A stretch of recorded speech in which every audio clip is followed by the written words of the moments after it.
Kepelikan. Semua tempat dah bersih. Mana datang nyamuk ni?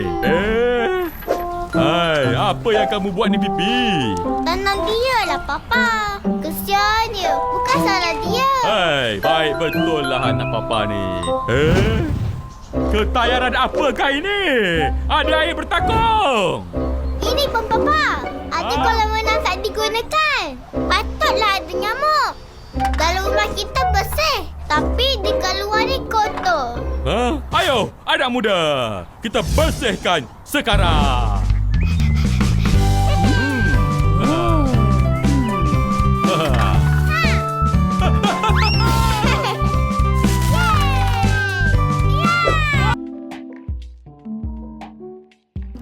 Assalamualaikum warahmatullahi wabarakatuh.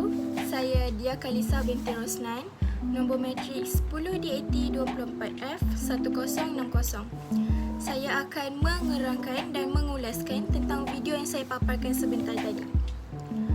Seperti yang kita semua dapat lihat, video tersebut menunjukkan salah satu cara untuk bergotong royong.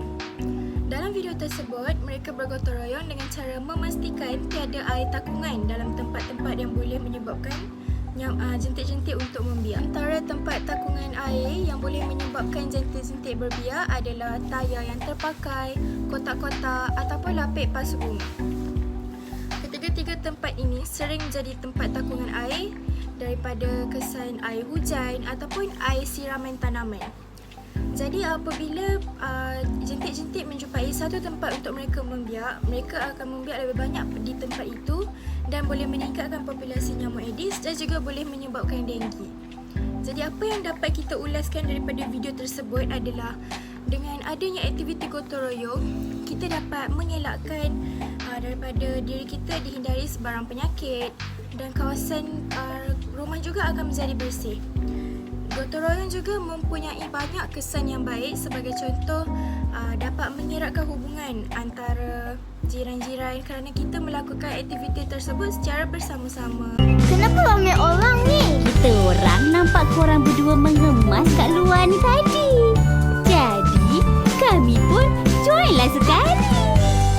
Wah! Oleh itu, kita haruslah sentiasa bergotong royong agar dapat mengelakkan sebarang penyakit dihindari dan juga mengeratkan hubungan sesama jiran.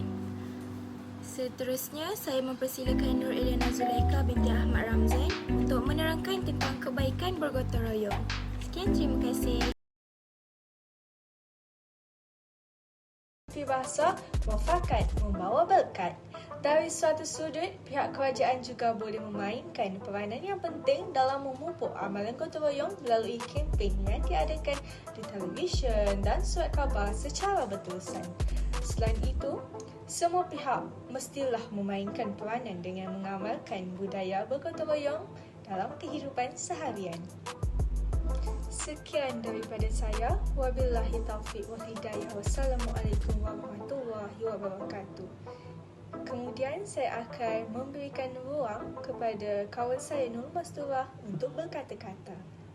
Assalamualaikum dan salam sejahtera. Saya Nur Masturah binti Abdul Rahim, nombor matrik 10 DAT 24F1058. Saya ingin mengulaskan tentang langkah-langkah untuk menggalakkan orang ramai menyertai aktiviti gotong royong. Gotong royong ialah amalan atau aktiviti di mana sekumpulan individu bekerjasama untuk melakukan sesuatu kerja secara sukarela demi kepentingan bersama. Konsep ini berakar umbi dalam budaya masyarakat untuk membina semangat perpaduan serta mewujudkan suasana tolong-menolong. 3 langkah untuk menggalakkan orang ramai menyertai aktiviti gotong royong ialah dengan yang pertama, mengadakan kempen kesedaran. Anjuran kempen kesedaran yang memperjelaskan kepentingan gotong royong seperti menjaga kebersihan dan meningkatkan hubungan sesama jiran. Ini boleh dilakukan melalui media sosial, poster dan pertemuan di kawasan setempat. Yang kedua ialah promosi di media sosial. Gunakan platform media sosial untuk mempromosikan acara dan memaparkan gambar atau video gotong royong sebelumnya. Testimoni dari peserta yang terdahulu juga boleh dijadikan sebagai tarikan. Yang ketiga ialah dengan jadikan aktiviti gotong royong adalah aktiviti yang menarik dan seronok, seperti masukkan elemen seperti muzik, permainan atau pertandingan kecil untuk membuat aktiviti ini lebih menyeronokkan. Bila ada aktiviti sambungan yang menarik, orang ramai lebih cenderung untuk hadir. Kesimpulannya, gotong royong ialah satu amalan kerjasama yang penting dalam masyarakat kerana ia memupus semangat perpaduan dan mewujudkan nilai tolong-menolong. Melalui aktiviti gotong royong, masyarakat bukan sahaja dapat melaksanakan sesuatu pekerjaan dengan lebih mudah dan cepat, tapi juga dapat memperkukuhkan hubungan sosial dan mengekalkan keharmonian bersama. Sekian penjelasan, terima kasih. Assalamualaikum warahmatullahi wabarakatuh. Kini telah tiba pula giliran saya untuk berbicara. Nama saya Nurmaizatul Hanisa binti Ismail. Nombor matrik saya 10 TAT 24F1034. Hari ini saya akan menerangkan tentang satu aktiviti gotong royong yang kita semua dapat lakukan di kawasan perumahan, iaitu aktiviti gotong royong membersihkan kawasan tempat air bertakung. Mungkin ramai yang tidak tahu bahawa kawasan tempat air bertakung ini sangatlah berbahaya kerana ia boleh membuatkan pembiakan nyamuk Aedes semakin meningkat di kawasan perumahan. Malahan, dengan kawasan tempat air bertakung yang tidak dibersihkan, boleh menyebabkan penduduk di sekitar kawasan tersebut mengalami demam denggi yang sangat berbahaya dan risikonya sangat tinggi sehingga boleh membawa maut. Antara contoh tempat yang digemari oleh nyamuk Aedes untuk membiak adalah di dalam pasu, di dalam tong sampah, di dalam tin aluminium yang terbuka atau di mana-mana sahaja tempat yang ia boleh membiak yang di mana mempunyai air dan juga kawasan yang terbuka. Pada tahun 2022, Malaysia telah digemparkan dengan peningkatan kes wabak denggi sebanyak 62,974 kes yang telah pun dicatat pada bulan November. Kes ini juga telah pun meragut 149 nyawa. Sebab itulah pentingnya untuk kita mengadakan satu aktiviti gotong royong di kawasan perumahan dengan kerjasama semua penduduk untuk membersihkan kawasan tempat air bertakung agar penularan nyamuk Aedes tidak meningkat di kawasan tersebut. Bak kata pepatah, berat sama dipikul, ringan sama dijinjing. Sekian daripada saya. Wabillahi taufiq wa hidayah. Wassalamualaikum warahmatullahi wabarakatuh. Okay, apakah nama anda? Nama saya Hamizah. Okey, saya nak tanya, mengapakah gotong royong dapat mengeratkan perpaduan? Okey, gotong royong dapat mengeratkan perpaduan kerana ia melibatkan kerjasama dan interaksi antara individu dan daripada pelbagai latar belakang. Dan ia juga dapat mendorong sikap saling hormati dan memahami dan menghargai antara satu sama lain. Okey, terima kasih. Assalamualaikum. Nama Cik apa? Nama saya Nabatisha Damia. Cik boleh panggil saya Damia? Okey, Cik Damia, boleh saya bertanya? Boleh. Apakah yang akan berlaku jika gotong royong tidak dijalankan? Pada pandangan saya, kalau gotong royong tidak dijalankan, pihak kerajaan perlu mengeluarkan bajet yang sangat besar untuk penyelenggaraan dan pembersihan pada kawasan tertentu. Kerana masyarakat tidak mahu bekerjasama untuk bergotong royong membersihkan tempat. Dan benda ni akan menyebabkan ekonomi negara merosot. Baik, saya faham. Jadi itu saja? Itu saja. Terima kasih. Apakah nama anda? Semua.